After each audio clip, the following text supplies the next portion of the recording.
Okay, y'all. So let's get into this review. And obviously it's the 2025 Sinners review. And y'all, I am always so fucking late getting these reviews out. I don't really know what's up with me and why I cannot be more consistent, but y'all know how I am. I'm always so late to the damn party. But anyways, I'm here now, and let's get in, I'm gonna try to, push through it as much as I can. And you know what? This is what I'm gonna do. I'm just gonna quickly breeze past all of the arbitrary, review stuff, and just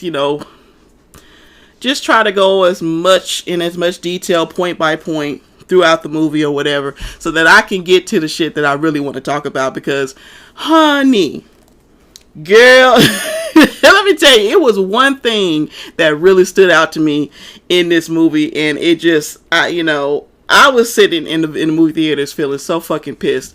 But anyways, before I get to that, let me just get through this other stuff. Okay, so the 2025 Sinners movie review. First things first, starting off with the cinematography. Absolutely fabulous. The quality of the movie was fabulous. I love the setting.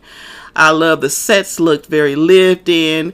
They didn't look like it was, like it came from Party City and they just slapped together, because like when it comes to these period pieces, it's very hit or miss. And, I'm telling you, most oftentimes it is a miss. Okay. But it was a very good, actual, time and money. You can tell it was time and money spent on pulling this off. So yeah, the cinematography was great. The soundtrack was fabulous. Outside, I would say, with the exception of just the Irish dance number and then his juke joint solo.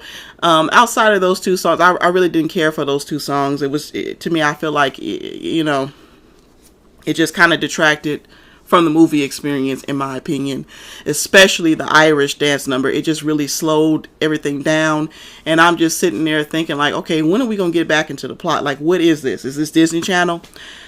Anyways, okay, yeah, but yeah, the soundtrack was fabulous. Okay, the cast did a excellent job. Everyone was on point. Everyone, you could tell they understood the assignment. Michael B. Jordan in particular, his acting has gotten a lot better since Black Panther, and he just, he seems to have, a lot more levels.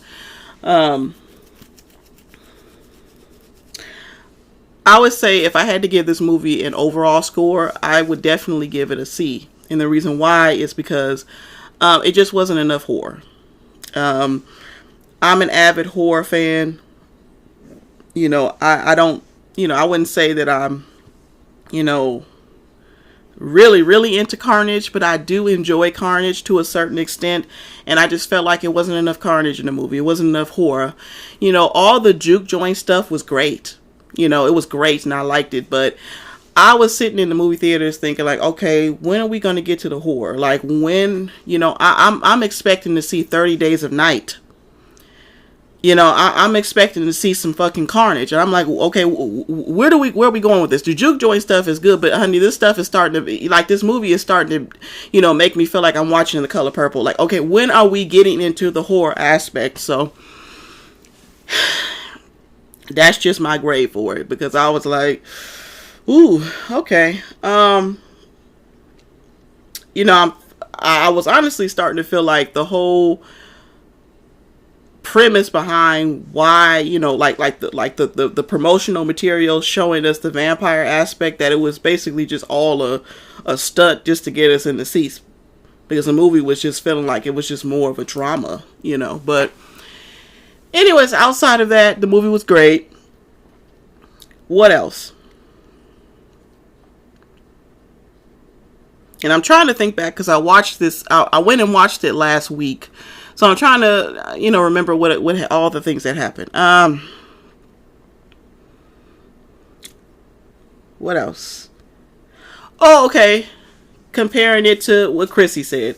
Overall, in comparing it to, what Chrissy had to say about the movie, yeah, I have to, my assessment is definitely that Annie was a mammy. Irregardless of whatever this relationship she had with Smoke, they could have made that lady They could have made her hair cuter. They could have put her in a prettier dress. They could have made her look a little bit younger and a little bit more feminine. Like, it's not that she necessarily looked masculine, but she just didn't look, young and youthful and flirty. They made a conscious effort to make her seem like an older woman. And, going back to, people saying that they thought, at first that she was the auntie and all of this, I completely understand it, because they were trying to give you that impression, and like just comparing her to the character Mary. I mean, the actress who played Mary, she by no means is a pretty woman. I mean, in my opinion, I think that she's actually a very ugly girl. But the dress that they had Mary in, it was just a lot cuter. It wasn't like, that much more cuter, but it was a much more cuter dress. It was a much more, fun and flirty, sort of look. Even her hair, they had, listen, and they made Mary look a little cuter, or they dressed her up to look, more like a, youthful love interest, and they did make Annie, fit more of that mammy, kind of mold. Okay, not to say that her entire character arc, it just fit the mold necessarily of a mammy. She wasn't loud and angry, but as far as the aesthetics, I do feel like they kind of did, they were trying to make Annie look like a mammy. It just is what it is. But something that I did disagree with Chrissy is she said that the other black lady, and honey, I forgot this lady name, honey, but the other black lady, the thinner one, she was saying that the movie was trying to paint her as almost like she was being unloyal or something like that. She said like that they were trying to make it seem like she was over there with the white people, and it's just like, hun, everybody who was turned into a vampire was over there standing with the white vampires, because that was the nature of the characters once they got turned. The big man Cornbread, he was literally hunting people down once he got turned. So yeah, I wasn't really understanding like why she was saying the movie was like trying to make it seem like the other lady was just this disloyal bed wench or something. I didn't get that from the movie. Like Michael B. Jordan's other character, the other brother, I forget. Oh, Stack was his name. Stack was literally standing at the door, him and Mary, trying to convince the other people to allow them to turn them into werewolves so that they can basically have a, why did I say werewolf? Not werewolf. Vampire. Not bad. They were trying to convince them to, allow them to turn them into vampires so that they could basically have a vampire, gang or whatever. So, I mean, like, everybody who was turned was over there with the white vampires. Anyways, whatever, girl. I think that for the most part, her assessment was based in, in truth, but obviously, like when it comes to these content creators, they do sprinkle in a some bullshit just so that the narrative can kind of sway towards the theme of their channel. Like Cynthia G does the same thing. Anyways, girl, and I watched her review of the movie, and she was like going into all kind of ridiculousness. Like she was saying that, I don't know, that the character Sam, that he may have been inspired by some real life legend of some black man that basically sold his soul to the devil so that he can learn how to play the guitar. Because she kept saying like, oh, why, how is it that he just learned how to play the guitar? And it's just like, I was under the impression that Sam had grew up in the church because his father was a preacher, and he had grew up in the church. A lot of church kids learn how to play instruments because they go to church, just like a lot of church kids they know how to sing because they sang in the choir. So I don't know. I mean, the girl was sitting up here saying that she didn't realize that man that Sam was talking to at the beginning of the movie was his father. And it's just like, okay, do you have comprehension skills? Like, I mean, it was very evident that was Sam's father. So I don't know how you didn't get that. But anyways, like, some people just reach, they grasp at straws, But anyways, other points of the movie.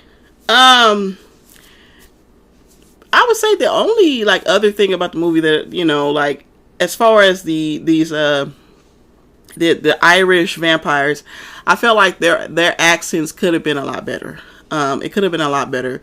Honestly, they sounded like, in all three of them, the husband and the wife, degenerates, and then you had the vampire that turned them or whatever. I think that all of them sounded like 2010s people with, like, this southern country twang on the end of it. It didn't sound believable at all. But in retrospect, I was kind of thinking, like, maybe because he was supposed to be Irish, maybe that's why his accent didn't sound like that believable. But I mean, with him being as old as he was, you would have thought that his accent would have been on point because he's been around for a long time. I don't know, maybe he wasn't in the South. Anyways, I just thought that their accents could have been better. What else? Other things. Was there anything else? Okay, anyways, I can't think of nothing else, and I really am dying to really dive into this shit here. Okay, y'all, let's get to these, talking about these fucking sex scenes. Listen, I sat in that movie theater feeling so fucking pissed off because I felt like I had been lied to. I mean, the way that people spoke about the scene, I thought that it was like some long, drawn out, sex scene. Wasn't nothing, none of this so-called sex scenes in this movie, they were not sex scenes. Let me tell you what this one with Smoking Annie was. This was a 2-second pump and dump. That's what it was. And because Michael B. Jordan is such a white identified bandit, him and the actress didn't have any sort of connection. And because they didn't have any sort of connection, the scene, this 2-second pump and dump, it was devoid of any erotica. It was devoid of any passion. And it, there was nothing about it that, turned you on. There was nothing in the scene.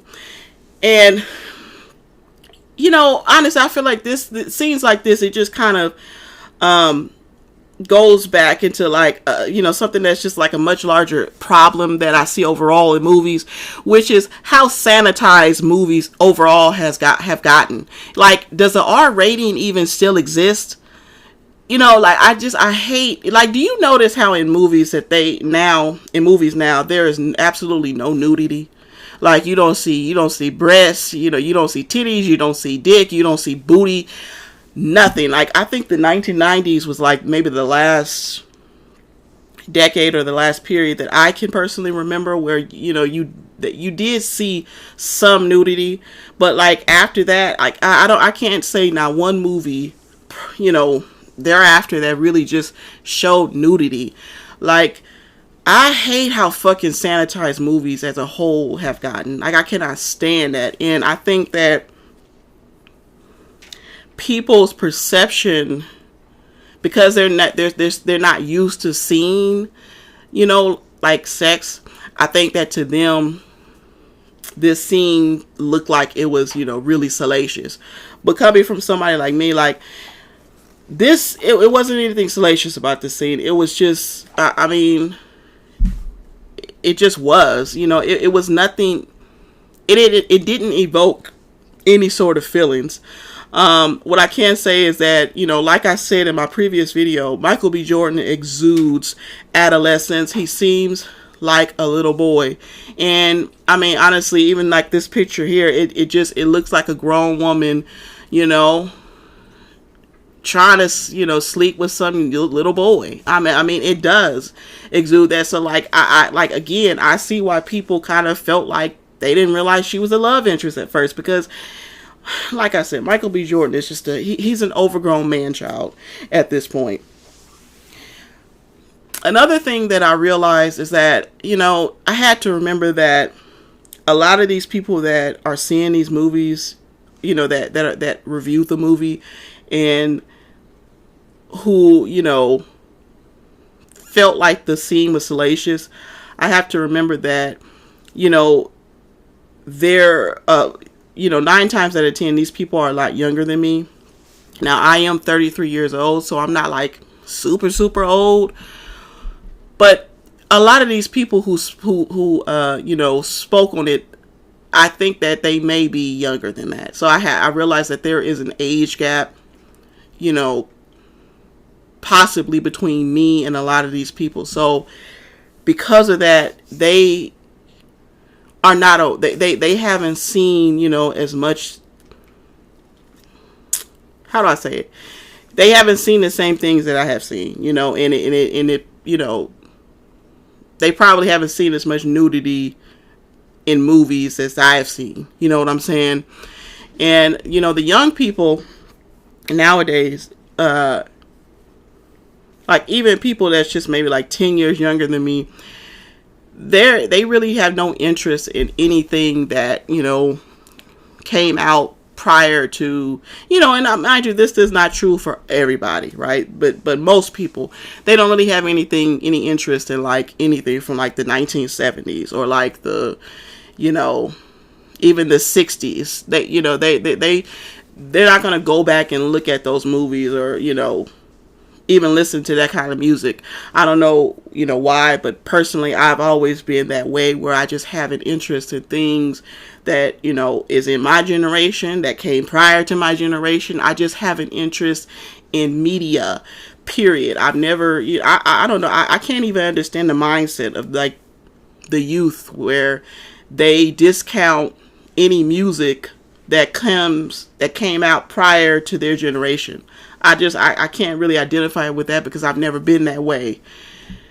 Just because something may have come out 40 years before my birth, it doesn't mean that it can't be something that is a beautiful piece of music or a beautiful piece of media that I can still enjoy 40 years later. Now, here I'm born and I'm old enough to consume the media. It doesn't mean that I can't enjoy it. You know what I'm saying? And I guess I don't understand like why people are not like that. But yeah, I have to realize that, some of these people who are speaking on this, they listen, these people ain't seen the, the Pam Grier blaxploitation movies, okay? Because, honey, those were sex scenes, okay? Pam Grier was showing titties, she was showing ass, they was showing body parts, the Dolomite movies. Like, like, even like Lifetime movies, those sex scenes they have in Lifetime movies, those are sex scenes. Like this, y'all, this was nothing. This was nothing. Like, it kind of reminds me of that scene from, oh gosh, and I wish I had got it up there. It really reminded me of that. Hold on, wait. Let me go. Actually, let me go here. And I'm gonna come back to this because I wanted to show. I wanted to show this, just to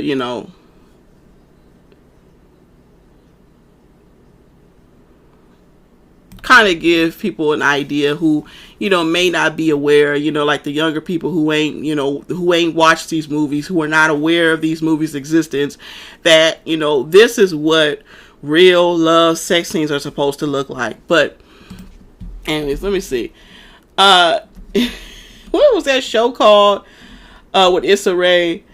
What was it? It was I don't know why I keep wanting to say Scandal. It's not Scandal. That was Kerry Washington. Let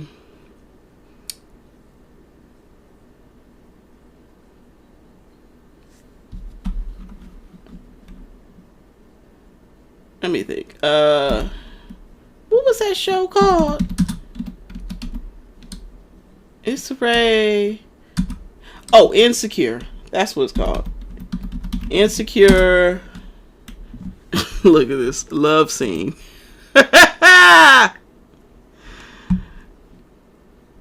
I wonder if they still have this up here, because it was like,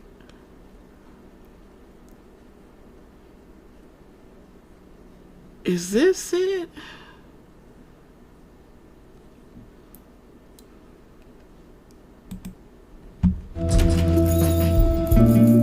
Hey.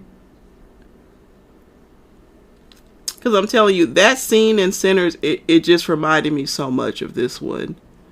And when I seen it, this is what I thought about.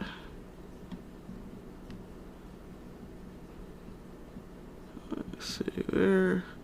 I don't know, and a lot of these things, like, they just be taking this shit down all the time. Hold on.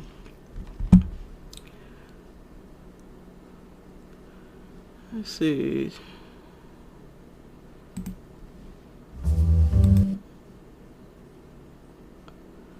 I don't know. I don't even know if these people are going to let me play this shit.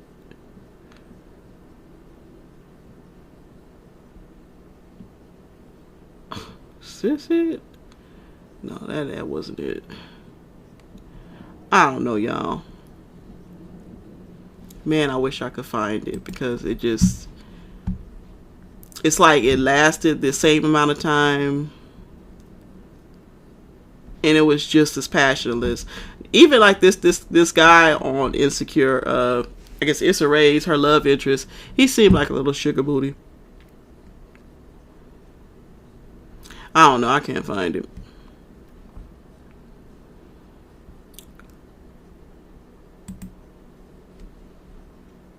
Dear Dr. K, you worked within my budget and helped me feel confident in the plan we made together.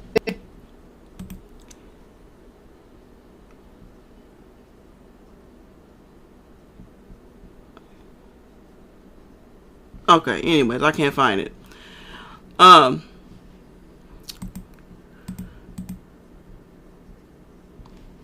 didn't I go back?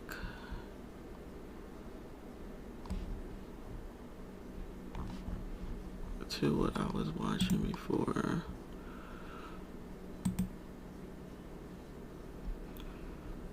Alright. Okay, so anyways. But anyways, yeah, it just, this, I don't know.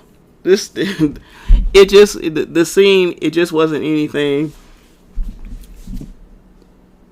that wowed me, you know, and I found myself I was very disappointed when I was watching it. I even was expecting to see maybe like another sex scene with them, and I thought maybe that one was like the more elaborate scene, and I was like, okay, maybe this is what they're talking about, because I'm like, they couldn't possibly be talking about this pump and dump. Like, it didn't even last that long. It wasn't even long enough to even be considered a scene. Like, it was a clip more so, like, okay. And then even you know, the part with Sam and the other black lady, I think that, you know, again, it didn't really last long enough to really leave an impression on me, but I do feel like the two actors had a lot more chemistry, and it just came off a lot more sensual, you know. It wasn't that sensual, but I think it came off a lot more sensual than Smoke and Annie's scene. And then let's get to this degeneracy with Mary and Stacks. Where in the fuck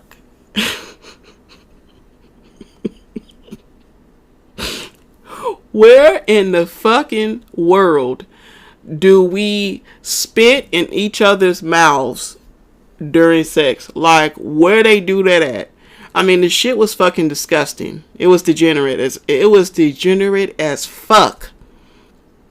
Where do we do that? I'm like, okay, now I done seen, you know, in many porno scenes where, you know, they'll use spit as lubrication during sex, and that shit is degenerate and disgusting as well. But I mean, my goodness, at least it ain't going in your fucking mouth. I mean, even like the whole, you know, the dudes like squirting their cum on the chicks' faces. And I've even seen, you know, obviously they'll like squirt in the chicks' mouths, but the ones I seen, they always will spit the shit out. You know what I'm saying? Like,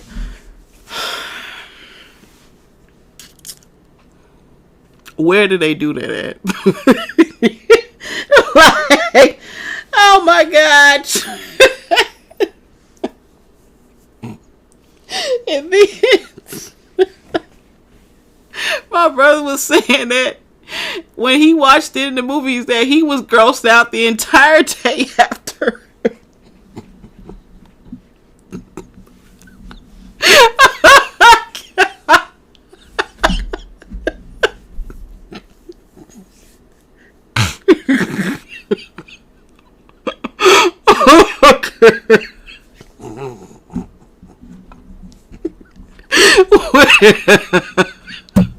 Where do they do that?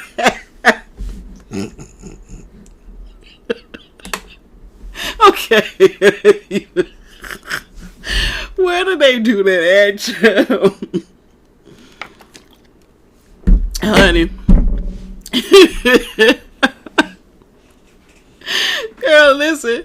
Sinners, don't get nobody beat up, because honey, people they gonna watch this movie and try that shit with somebody, and they gonna end up getting beat. They gonna end up getting their ass beat. This bitch had this slobber running down her face, and she says, "You want some?" I did not think. I was just so flabbergasted when I seen it, because I didn't think that she meant like, "Do you want some of my spit?" I thought like she meant like, "Do you want some pussy?" or something like that. Girl. Oh goodness gracious. Anyways, so like I said, I think that a lot of people just, to like I said, to them this looked like it was a lot, but it just wasn't. And I just I found these two examples, like, this is a sex scene. Okay, let me play it.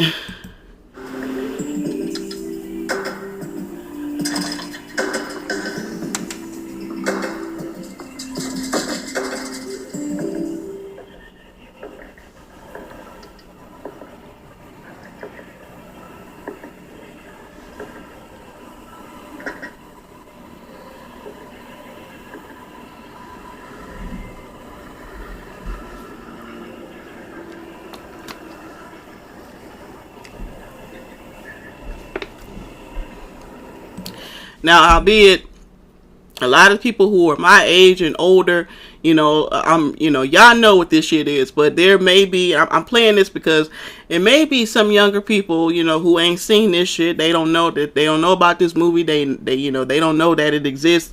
And so I'm more so, showing it, for their benefits, so that, we can actually see what real sex scenes look like, because it really isn't, it's a lost element in cinema and TV shows as well. So I think that is good to show. Now, honey, this is just for the people who don't know, this is a sex scene from the movie Soul Food. I think it came out in 1997. Don't quote me. And this is the character Miles, and this is the character Faith. And he, on this movie, Miles was married to Terry, which was played by Vanessa Williams, only Vanessa L. Williams, honey.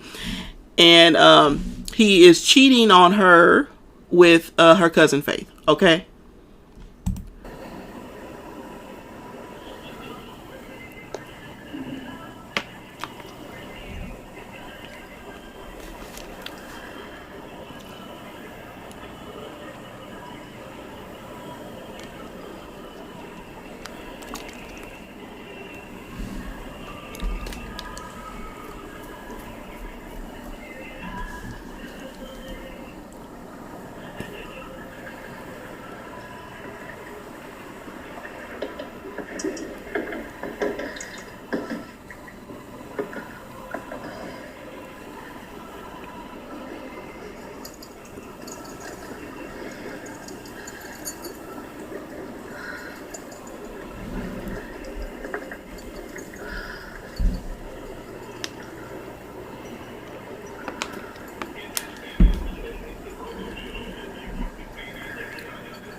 never know, you never know.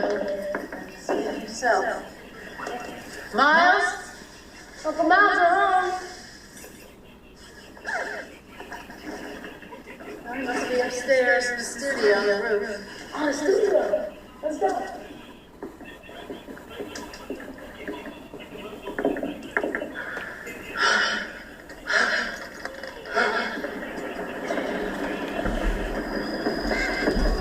Oh, I love it out here, too. I know you love it out here.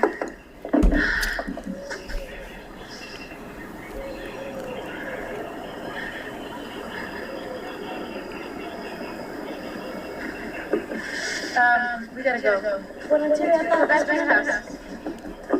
No, let's just go back, okay?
Okay, in scene. So you see how this actually was a scene. It's about 3 minutes long, over 3 minutes.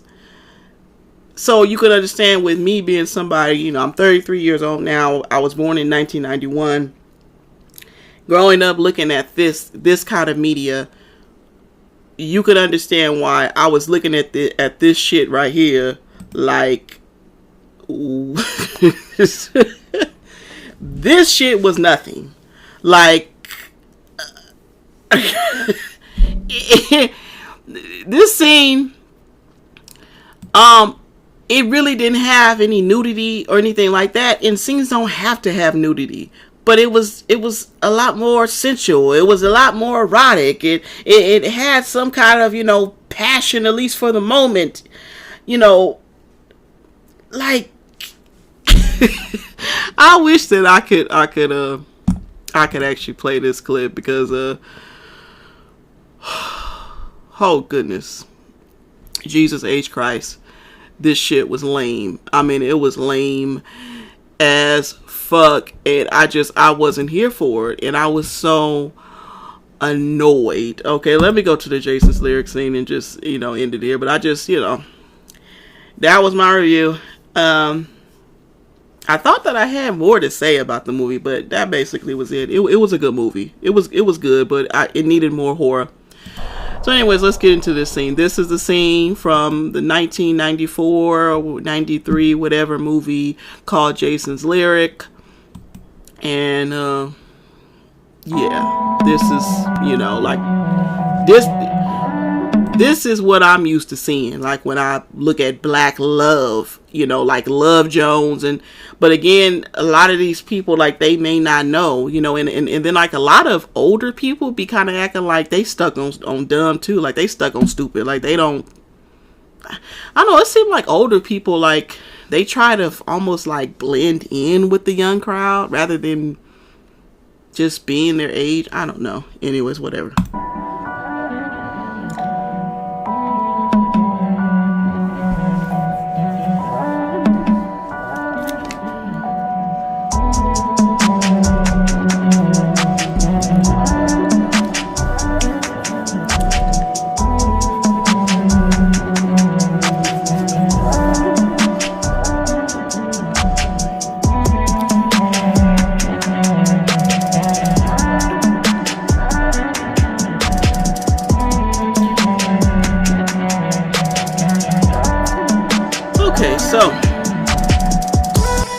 This what I really like about this is that it's showing you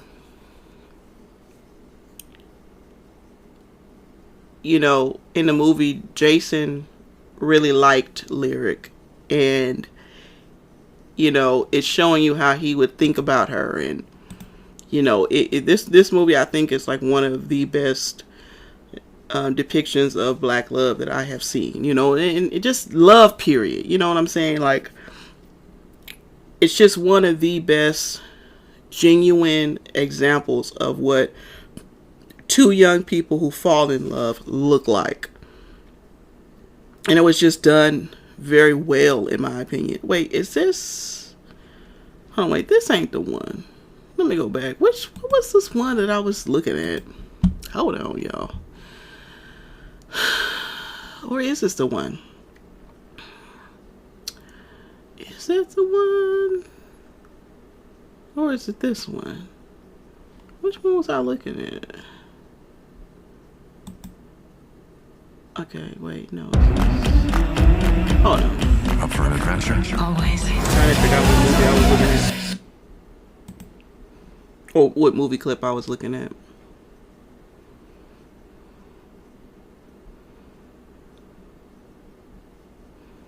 Okay, no, I think it may have been the other one.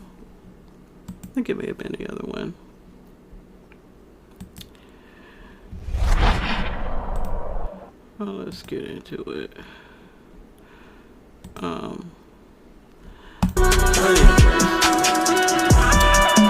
You know.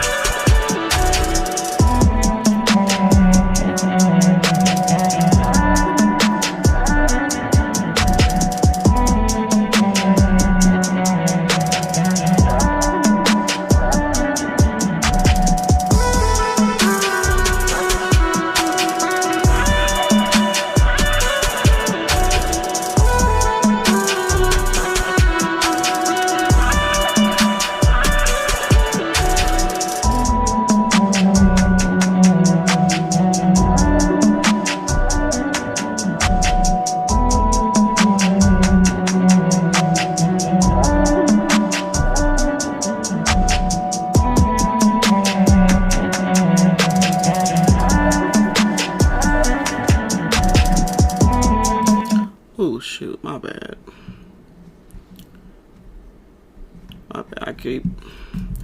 I need to get some headphones, y'all, because the reason why the sound be sounding fucked up is because I got the speaker on and then like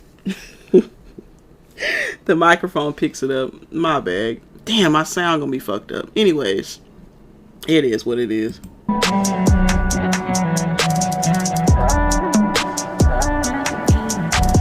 But anyways, you know, and in this movie they had like a few different sex scenes. Like, it was one that got even more extensive than the one that I showed you. But anyways, I'm gonna end it right there, y'all. So as you can see,